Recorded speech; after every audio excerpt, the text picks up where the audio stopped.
no with kindness. Now the topic is important because especially during the lockdown, lots of conflicts are happening in the house between family members only because people do not know, one, how to say no, and also people do not know how to take no. Thereby people constantly keep fighting with one another, and the fights are becoming the bigger challenges for people to live around one another. So it's a tough question, it's a tough call to take. So all the questions that you have about saying no, your inability to say no, or you feel that you offend people when you do that, is there any mechanism that we can implement? Is it even essential? Can we just drop this problem and do not get into a situation of saying no? All those questions will be answered today. So if you have something specific for me to answer, please mention that.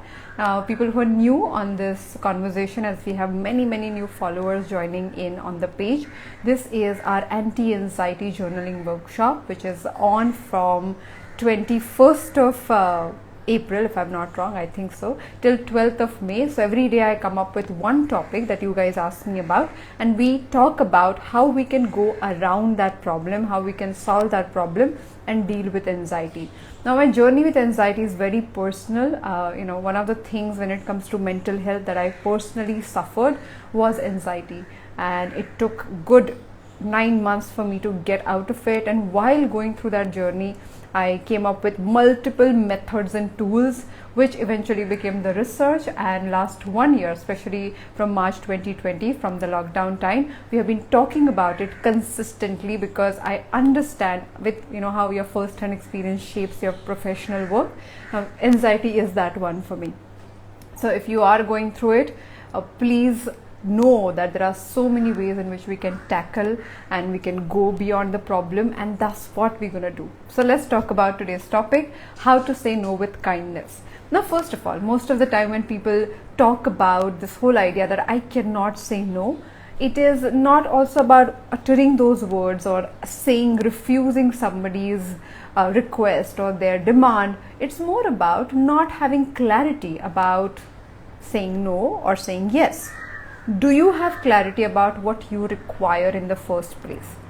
So many times when we do something for the other person, and we do it because we like to do it or we are okay doing it, but when we ask for help and when they refuse their help, that time we say, but I said yes when I didn't want to and I had so much on my plate, and now that I'm asking you for help, you are kind of like refusing. How is that okay?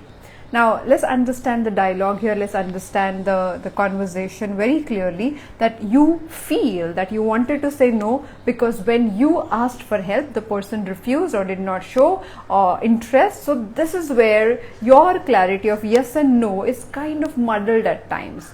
We feel disappointed when people do not reciprocate the love or the care that we are talking about.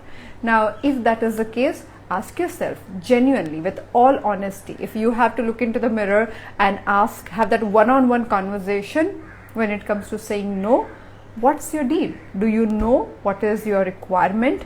Have you clearly defined what you want? Because if you haven't done it, it's extremely difficult for other people to understand it. Now in close relationships, especially in marriages, people do that. They believe that the other person will get it. The other person will know this. Now I have to tell you a very funny story. It wasn't funny when it happened, but when I look at it, I find it hilarious. Now my ex-husband was a Marwadi gentleman, and if you know about Marwadi culture, if you are serving food and if they say no, the other person insists. They say, okay, please take one more roti, one more spoonful of sabji. That's like courtesy, and people believe that's how the basic standards are. You should be doing that. One no is not enough. And I come from a South Indian Maharashtrian background, so for me, every time I said no, I meant it. So no matter how much the other person would insist, my no, even in small things, was no. And I was very clear and articulate about it, which was very difficult culturally, and I didn't even know that was causing the problem. So when we were going through those final fights that happened, so that's why I was saying that wasn't funny when it happened, but in one of the fights he said this to me. He said, you don't even ask me the second time when I say no. And I'm like, what just happened here? I could not get my head around this whole idea, because culturally what people understand as their boundaries, or when you can say no, when you can say yes, can be very, very different. So if it is about the other person not getting your no, please understand and observe how that person refuses other people's requests or demands. And probably you might have to talk to that person in the language that works for them, in the language that they understand. For example, some people, when they say no, they can say it politely. Some people say no in a cranky manner. Some people say no and they put foot down. Now you have to understand who you're speaking with and how you can communicate. But I'm going to focus on you and talk about all the inner conflicts that you go through when it comes to saying yes or no, and let's focus on that. Okay, if you have any question, keep typing about it, keep writing about it. Nidhi is saying thank you for this topic. You're most welcome. Some of you had sent this topic in the question that I asked, that what all would you like to cover in 21 days, and that's why I think if Nidhi, that person is you, then thank you so much for that. Now when we look at dealing with our inability to say no, I'm gonna go to handwriting and talk about a particular trait in writing that talks about this whole area.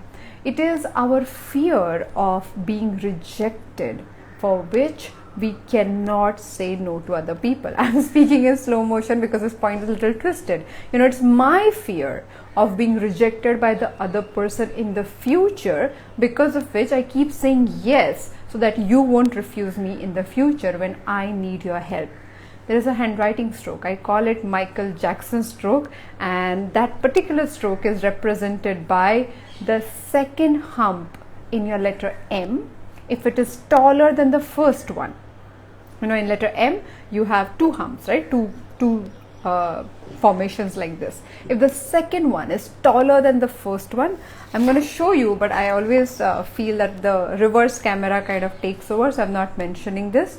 But the second hump is taller than the first one. If that is the case, then you always fear rejection. And a person who fears rejection does not reject people easily. They're like, oh, but if I reject you, and in turn if you reject me, what will happen? And if that is the case, then tomorrow, you won't stand by me. And the fear of people not standing by you is so high that you absolutely drop the idea of being there and doing what is needed.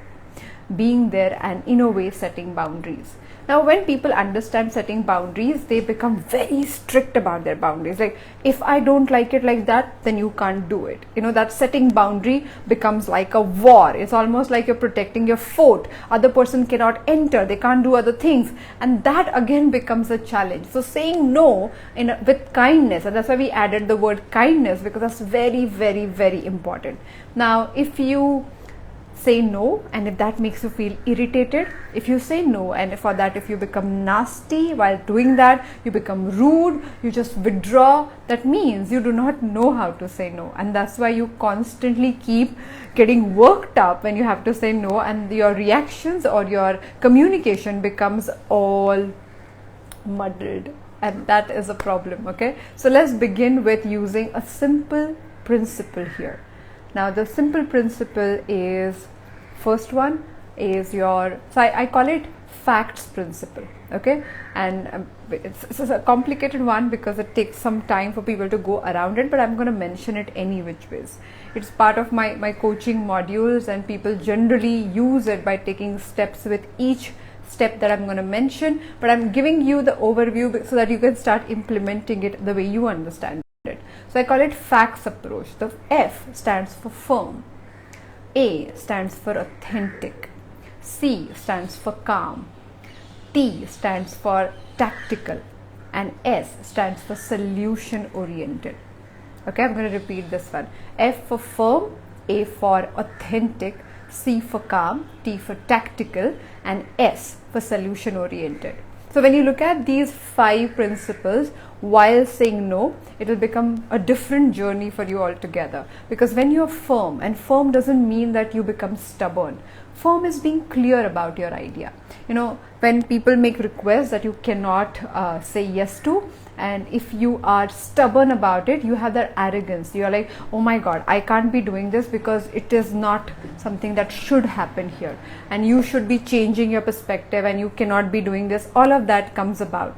Whereas if you focus on your journey with your work, if you focus on what you want to do and how you want to look at it, and if you're very firm about it, most of the time people get that point. Have you seen that? That it is about you being not sure, you being confused, you not being clear in your communication, that creates a lot of problems. But it is not about you saying no most of the time. At the end, if you're in a relationship where both people want best for one another, then we want to make sure that we do everything in our capacity to help the other person move forward, get through the journey that they're struggling with, all of that. But most of the time we don't do it. We are like, but you should understand, and because I looked the other way, you should have understood that it meant no, and you should have acted upon it. And it doesn't work like that, fortunately or unfortunately. When it comes to working with our journeys, working with our communication with others, we have to train people. So I have this simple principle. If you're talking to a stranger, you can set your boundary or say no or yes, whatever you want to say once, and probably the communication is done. If you're working with your close team, then you have to repeat that point at least 3 to 5 times, because some people get it, some people do not get it. But if you're talking to your relative, or if your husband or your wife, minimum 20 to 30 times you have to repeat that point with firmness, calmness, authenticity, and being tactical and solution oriented, and then you may see the result. And you're like, but why can't they get it the first time? Because of the proximity. If you want them to change their preferences for yours, you're also saying that their preferences are not good enough over yours, which is not acceptable in a relationship. Nobody wants to do it. People absolutely want to hold on to the idea that my preference is also taken into consideration, right? I'm valuable enough, I matter. So people are not only saying yes or no to your request, they're also saying yes or no to the larger idea of how you would be behaving in the future. Okay, if you're firm and if people do not completely agree with your point, they can at least communicate that with you. But if you are rude and if you're stubborn and if you give them no choice, then there is no communication. So technically you're saying it's my way or highway. And we don't like to be in relationships where other people do not have any say. We would not like to be in a relationship where we don't have a say. So if we want that open communication for other people to say or say no to us when we are making requests, it's also reciprocating, right? It's also like, if you want to be comfortable in saying no, you also have to learn how to be comfortable in hearing no. Do you know how to do that? If not, then there's something we have to look at. Okay, something that you have to really, really understand. Now, when I started graphology, I started by analyzing people in a coffee shop. I used to charge 50 rupees per analysis, and that time I was trying this concept and figuring out where I want to take the journey, and it was like a very interesting entrepreneurial kind of space when I began in 2004. So back in the day when I was analyzing people, every single day I used to get at least 20 people saying no to me. And the whole idea of hearing no and digesting no and dealing with no became so clear in my mind, because I spoke to people in a public space. So there were so many people that I met every single day, and most of the people were not interested in graphology. So that trained my ear, that trained my ability to hear no.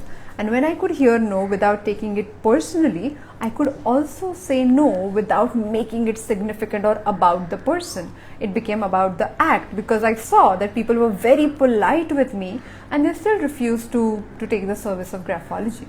So saying no becomes difficult when you take it personally, and then you believe that when you are saying no to the other person, you are also rejecting them.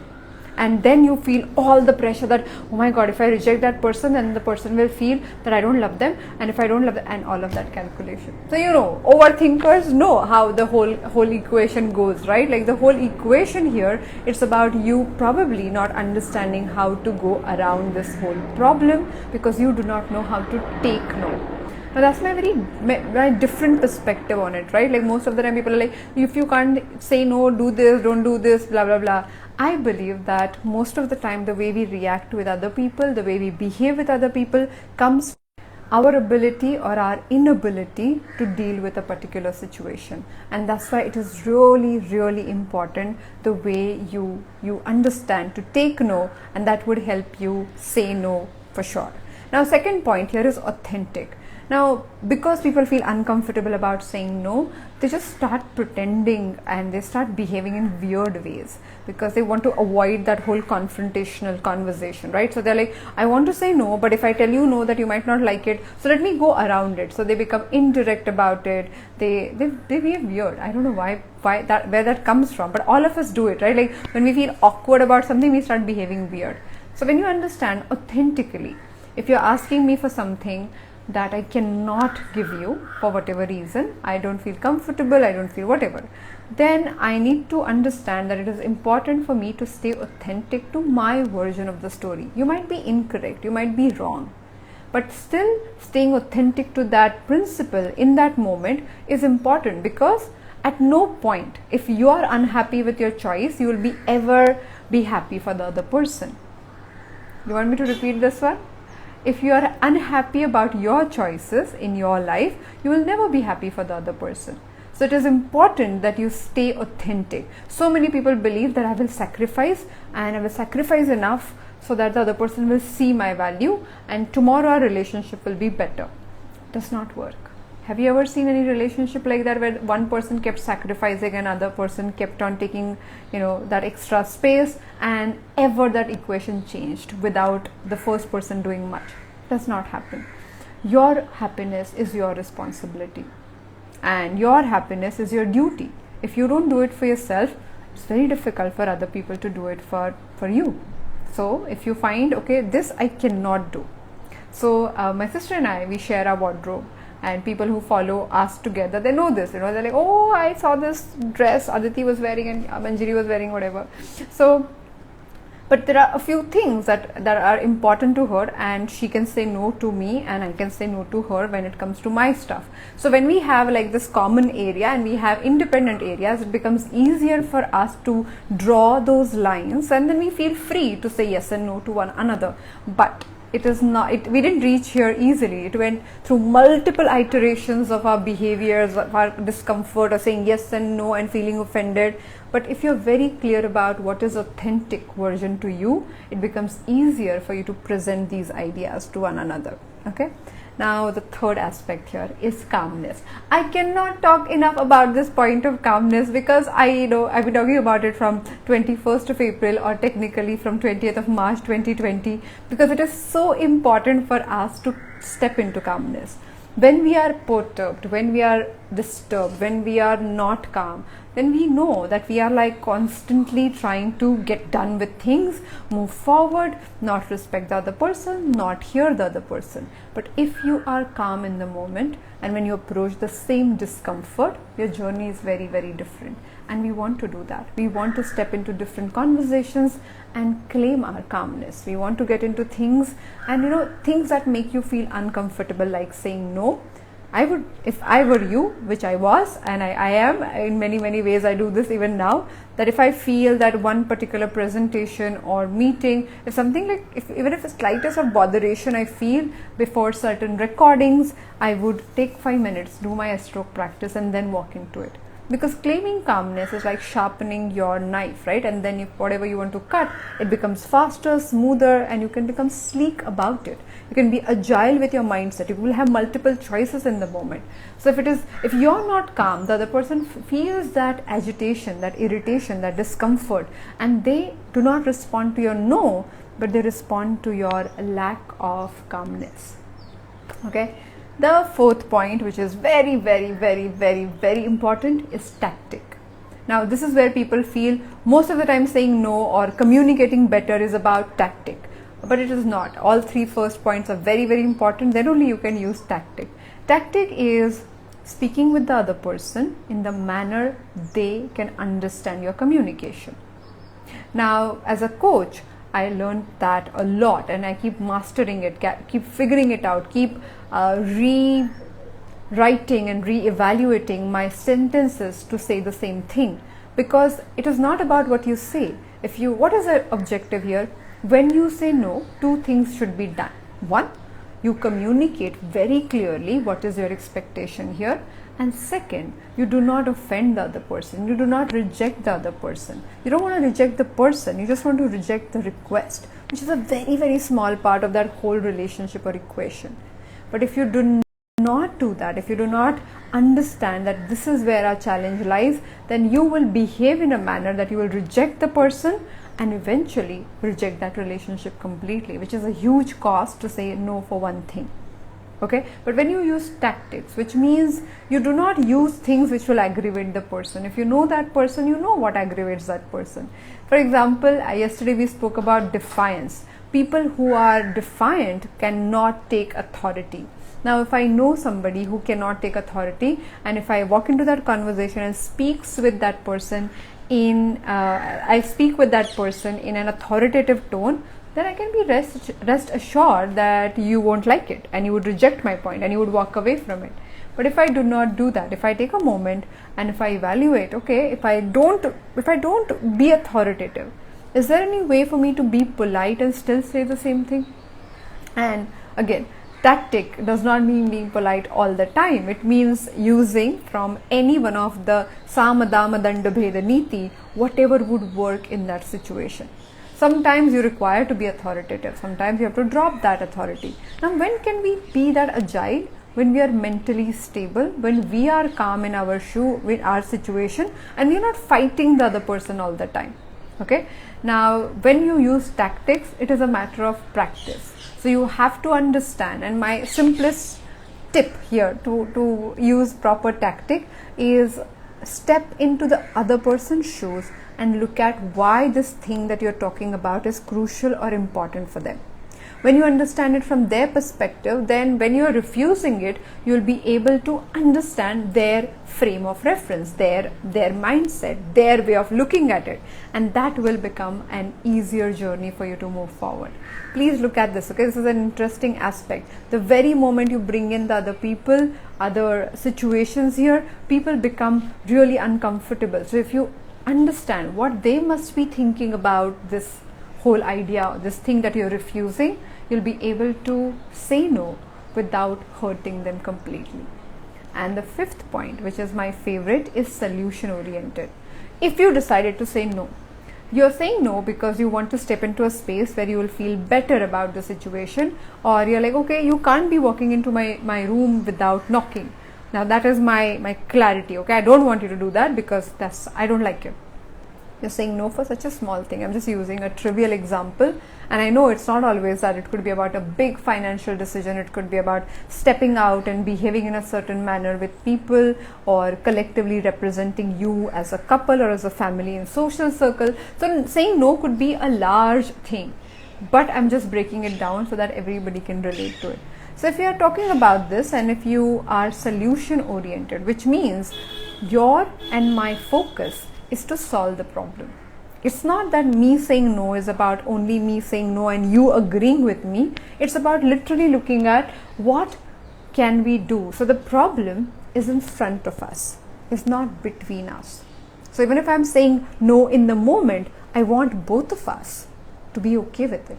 So if it means that it's going to take some time for us to agree with this new term, if it means that I have to kind of help you do that and get you on board with this, and if you require some assistance in the process, then if I'm going to say, okay, can you teach me how to do it? Not locking the door, not opening the door without knocking, but I'm saying in general, the larger idea. So, I want to say no to you, but I don't want you to be at disadvantage here, because you are, I believe that most struggles right now are with close people. So you don't want them to feel resentful, so many times, okay? If you're doing something, if you're sharing responsibility for a long time, the other person counts on you. And if you want to change that setting, if you want to change and say no to that person for that thing that he or she counts on you for, you want to give them some time. You want to assist them to be independent of you so that they can still be okay. Okay, so you're like, but Aditi, to say no from like with kindness, it requires so much of efforts. Yes, and efforts are not to say no, but care for people we care for. We don't want to lose people in the bargain, and I understand that fear is about losing that relationship. So how do we function in a way that we have these friendships that grow with us, or these relationships that stay with us for a very, very long time without compromising on our authenticity? Because it's not you versus me, it's you and me versus the problem. And I love that simple concept. I picked this one in one of the Instagram lives with Jay Shetty, and he spoke about his relationship, and he said, between me and my wife, we keep reminding one another that the problem is in front of us and not between us. The very moment you start looking at it, it just changes the way we look at the situation. And I think this whole conversation, I hope it helps. Please listen to it again when we post the video, because if it is your genuine struggle to say no to people, you let them inside your personal space, and when they start being uncomfortable, you just like, now you have to go, I don't know how, and then you start dreading or resenting the same relationship, the same person that you care for and you love that person so much. So these tools, these methods are about twisting our way of looking at things so that we can become more equipped. And I use this example over and over again. Back in the day when we didn't have equipments, like for example, when we didn't have mixers, we still had to grind things and we had to put in extra efforts to do that, and we really almost died with it. Then we had a tool called mixer, and now it's like a moment, and in 30 seconds your job is done. The same job took like at least 20-30 minutes back in the day, and a lot more effort. Now that's what happens with our mental tools. The thing is different. The very moment you start hacking it with tools and methods, it becomes easier and easier. Like if you're into workout, this, a trainer that teaches you the correct posture and correct technique, you learn faster and your body feels less painful after the workout, even after putting in more work. Now how is that possible? Because the technique and posture is correct. So similarly, for your mind to be effective, we require to have the correct technique and correct method. Does that make sense? Okay.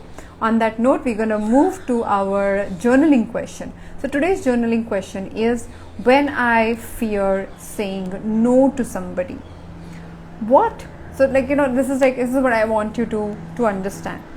I want you to tap into your authenticity. So when you are struggling to say no, ask yourself, am I clear about what am I saying no to? And so do it in writing, okay? I don't want you to only think about it. Can I use different words to refuse that request or that demand or whatever I'm fighting for? So I'm going to repeat the question. First, say where you have to say no, ask yourself, am I clear about what am I saying no to? And second point is, if I have to word it differently, what would I say to this person? Now, most of us struggle with the wordings. We don't know what to say and what would land and what would happen, which means we just require a little practice and rehearsal. Now, all the people who are amazing actors, people who are amazing presenters, they, most of the time they come across like spontaneously so cool. But anything that is spontaneous like that has gone through multiple iterations of rehearsals, practices, figuring out the technique there, and all of that feels effortless in the moment. And why not communication? Why not relationship building? Why not interpersonal spaces that we feel the struggle with? So let's do that. Let's use the same rehearsing mechanism. The first one, are you clear about what you're saying no to? And second one, can you word it in a different manner? Now let's come to the beautiful astrography Calmsutra practice with our crow friend here who would refuse to go, I'm sure, till the live gets over. Now all you require is a ballpoint pen, and you require a ruled notebook or a page. Just print out. If you haven't signed up for this particular live, now he's closer. Live, the link is, or the whole initiative, the whole workshop, the link is aditisurana.com/lockdown21. Okay, so that's your link. You can really find out and let's get to the stroke practice. Give me a moment to quickly switch the camera. By then you get your notepad and everything ready so that we can get started. Okay.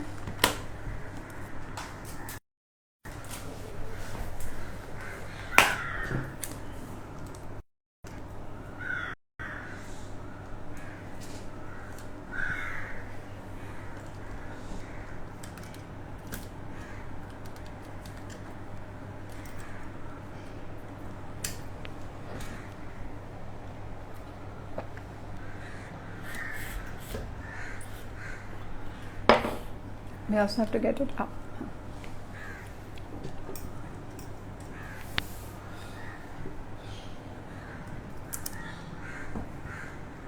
Okay. So before we start, people who are on Facebook and YouTube, you'll have to wait for next 5 minutes till I do this practice for the Instagram live audience, and then we will continue our conversation. Okay. So the practice is called the Calmsutra practice. And when we do this practice, we have to breathe slightly longer, slightly deeper than your normal breath. So we begin from there. The stroke has only 5 instructions. First one is the stroke starts on the top here. Second one is it ends on the line here. So it begins here on the top and it ends here on the line. All the loops must be open. That is your third instruction. Fourth one is your flow must be continuous. So at any point your hand stops, do not do this. This is incorrect. So just pick up your pen and start all over again. And when you do this practice, breathe slightly longer than normal. Now when you understand this practice, all the explanation is given in the video that you will receive once you sign up. When you're on that workshop emailer, you'll get all the details.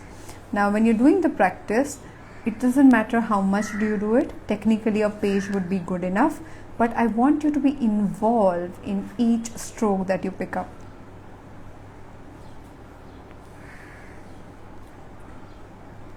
So breathe slightly longer than normal.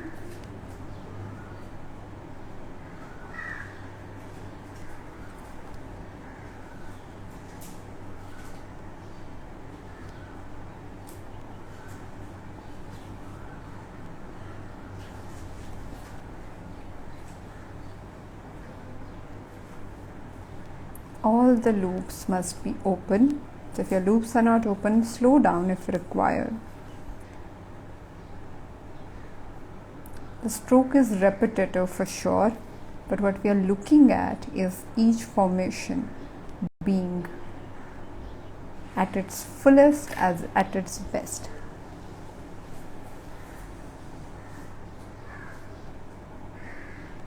Breathe slightly longer than your normal breath.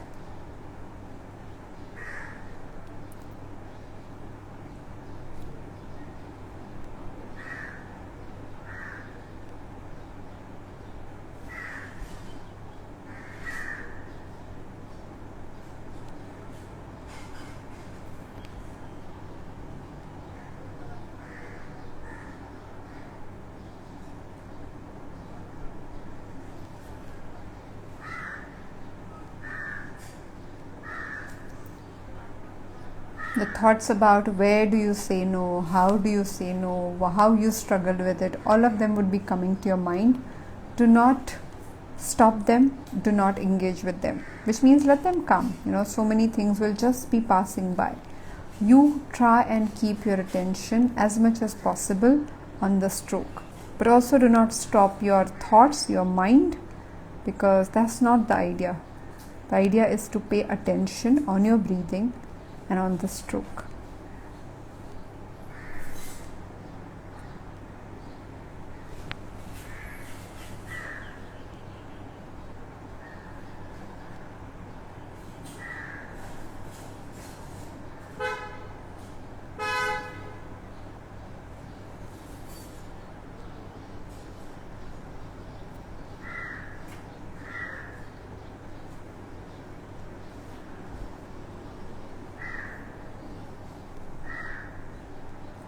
Do not play any music. So many times people feel it's a relaxing thing. Let me play meditation music. No, we do not want that. because music can program our minds in a particular way. We don't want the cross programming happening. You want to only pay attention on the stroke and get to the whole formation of it. Okay, so you may think it is like a little handwritten movement, what's the big deal? But when you pay attention to this, the whole aspect, you'll realize that this is so much more than a simple stroke. There are many graphological points, and that's why it's graphotherapy. You know, the way it moves from the middle zone to upper zone, it creates those loops, it creates a continuation. So there are so many aspects to it. We make it very simple so that all of us can understand, anybody can participate in it, and that's why we keep it very, very simple. But there is so much more that goes inside it.